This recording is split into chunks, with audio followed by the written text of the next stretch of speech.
இப்படி கொசு இங்கே ஒருத்தவங்க கடிக்குது. ஃபேன் போட்டாலும் குளிருது. குட் நைட்டு போட்டுவிடு. இல்லைதாங்க. காப்பி ஒருத்தர் அனுப்பிவிட்டாரு. அப்பாடா, ஏன் நல்லதாங்க. சுட சுட காப்பி வருது. ஓகே காப்பி எடுத்து குடிக்கணும் போல இருக்கு. நல்ல காப்பியாக தான் வருது கப்பில்.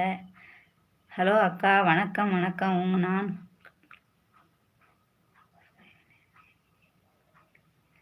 அப்படியாதாங்க. அடமாவனே. ஹாய், வணக்கம், வாங்க. வெல், இது என்ன படம்?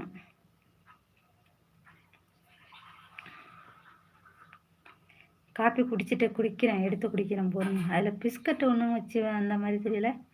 பெருங்காப்பி தான் வந்திருக்கு. பரவாயில்ல, பெருங்காப்பி அனுப்புனீங்களே.